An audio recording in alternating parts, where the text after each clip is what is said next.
Welcome to the third of our Cumberland Presbyterian Confession of Faith lessons. I am in the sanctuary here at First Cumberland Presbyterian, and I'm in here partly because our day camp is going on, and it is an outdoor-based day camp, except for on days when it is raining, and then all the kids, of course, come inside. And so you may hear some kids and some movement and whatnot, but this was actually one of the quieter spots in the church building to be in right now, and so I wanted to film here.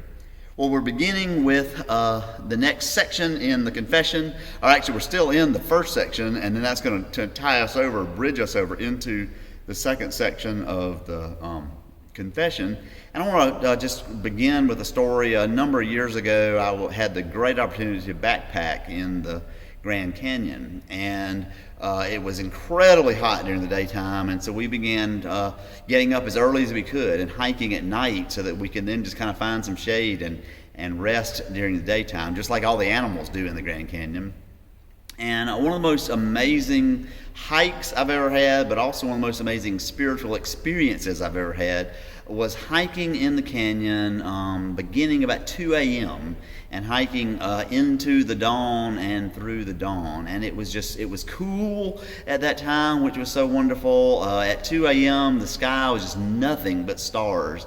And then, of course, it began to lighten up, and the sky went from black to blue, and then to all the purples and reds and oranges of sunrise.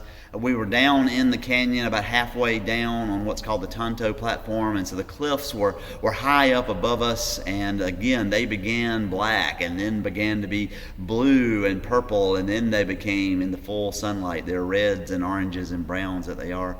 And all of the sights and the sounds and the feel of the cool and all of that was just a worshipful experience, and I was just in God's presence at that time, just blown away by God's creation. And that speaks so powerfully of our covenant, which says in 1.10, God is the creator of all that is known and unknown. All creation discloses God's glory, power, wisdom, beauty, goodness, and love. And that first sentence is pretty amazing. God is the creator of all that is known and unknown. God created all, whether we know it or not. And there's a sense in which I would like to suggest that all knowledge is God's knowledge. All truth is God's truth. And so when we uncover some new truth, it doesn't have to be an affront to God, or doesn't have to be something that threatens our belief in God, but rather can bolster it. Sometimes people see science and faith as opposed. But in fact, I think as science discovers more and more, we also then have the opportunity to learn more and more about God.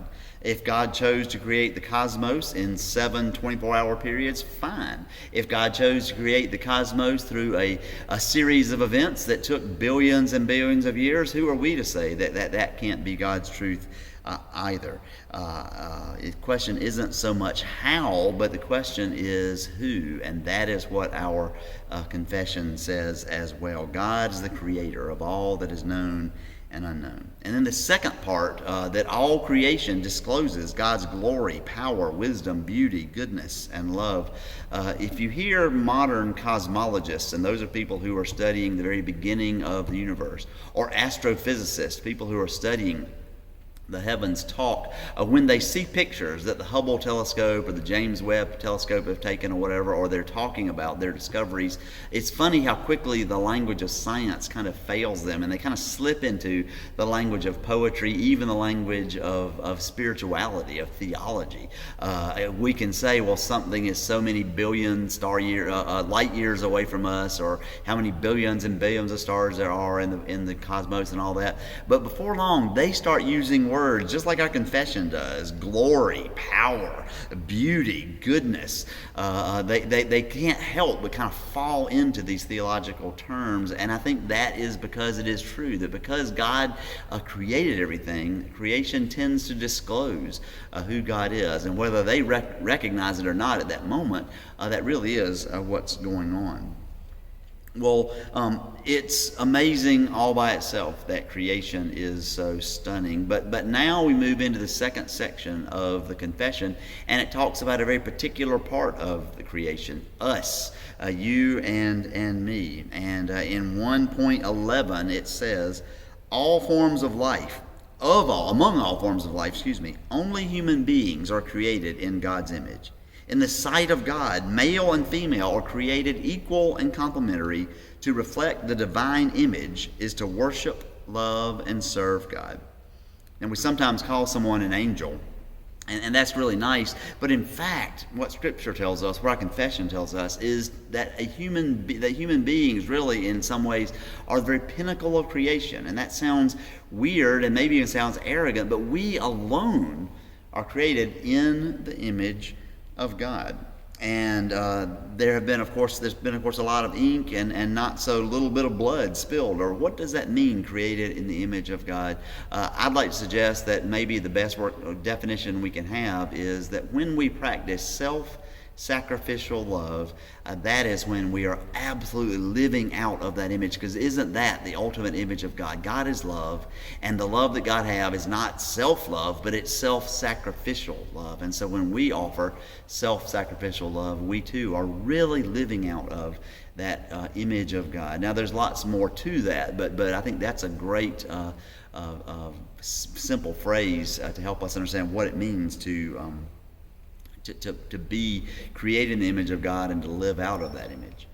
When the terrorist attacks of 9/11 happened and the towers began falling, what really brought all of that home to me, that people had died that day, was when I thought about the fact that there were firefighters inside those towers doing all they could to save people, and that they knew going into those towers was danger. They're putting their lives on the line for people they didn't know, people that may or may not deserve to be saved, but they were going to go in there and save everyone they could, and they willingly gave their lives. And they hit me so hard because I had been a volunteer fireman, and I know what it is to do that. And you don't really think about it that much. You just go and do it. It's just kind of the job. And yet, self-sacrificial love like that, sacrificing yourself for a stranger, well, that is what it means to be created in the image of God.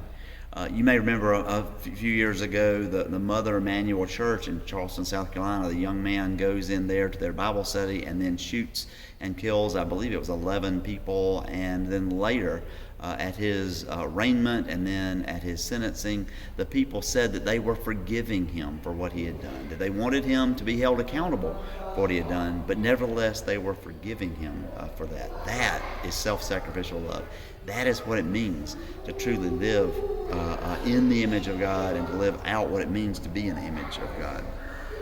Every time in church, like where I am now, somebody gives their offering, or when somebody reaches out to someone who is in need in one way or another, that is self-sacrificial love. You could spend that money in some other way. You could give your time and your effort for something that would fulfill and benefit you. But when you reach out to someone in need, that is self-sacrificial love. That is the very image of God. So that second part I think is really important, where it says, in the sight of God, male and female are created equal and complementary. That's powerful, and that's powerful for us Cumberlands as well. What it's saying, in case you're not aware, we are the very first Presbyterian church to ordain a woman to the ministry, Louisa Woosley, and that was in 1889. We are so far ahead of the curve. And what we were saying is that Louisa was equal to men, and she was equally called to preach as were men. And once those gifts were seen and recognized and identified, we ordained her, and she now has that wonderful distinctive. But there are so many wonderful women in our denomination now who serve, who preach and serve, because we hold that God creates us equal and complementary. Now the equality part comes from the first story of creation that we get in Genesis. And you may be aware there are two stories of creation. The first one's in Genesis 1. And in that we are told in 1:27, so God created humans in his image. In the image of God he created them. Male and female he created them. We're created together. We're created equally. There's no distinction. Both male and female are created in the image of God. And then our confession uses the word complementary. And that is coming out of Genesis 2, and we'll get to that in a moment. There's some folks who claim that complementary means that women have some jobs and men have some jobs, or that men are supposed to be the leaders and women are supposed to be subsidiary to the men, and we as Cumberlands reject that. That's not what we mean by complementary. What we mean by complementary is that we help each other and that we complete each other, that we both are complementary, that we both are called to help each other. And that does come from the second creation story in Genesis, where Adam is created first, and then God looks and God sees that Adam does not have a helper. And it says in Genesis 2:18 that God says, I will create for Adam a helper, for the man a helper. And the Hebrew word there is ezer. And that word helper in the King James, it's helpmeet, has sometimes been used to say, well, see, obviously the woman is subservient. She is the helper. She is the servant. And that would be fine, and we could claim that, except that many times in the Old Testament, particularly in the Psalms, God is described as our helper. So Psalm 54:4 says, but surely God is my helper. The Lord is the upholder of my life. Did the psalmist mean that God is my subservient, that God is beneath me? When I pray that psalm, God is my helper, do I think that I'm greater than God? Well, I better not, right? Helper does not mean that the person is beneath us or is a servant. What helper means is really the person is choosing to do what I need done for me, is giving me what? Self-sacrificial love. And so actually, whether a male or a female is a helper, when we reach out and help one another, whether it's our spouse or someone else, we are giving evidence to the fact that we are created in the image of God.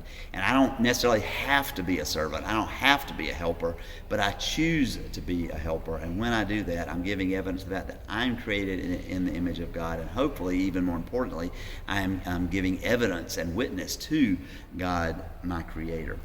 Well, now we move into the second major section. We are created in the image of God, but we let that image slide. We lose that image when we do not act in self-sacrificial love. And in 2.05, we are told that in willfully sinning, all people become guilty through God and are under divine wrath and judgment, unless saved by God's grace through Jesus Christ. We live in a culture, and often we live in a church that doesn't really want to admit our sin. And the way that we often say it is, well, I'm basically a good person. I bet you have probably said that from time to time. I have other people say it. Oftentimes people say it as a reason why they don't have to go to church. Well, I'm a good person. I'll probably go to heaven because I'm a good person, that kind of thing. But the way that we determine our relative goodness, how do we do that?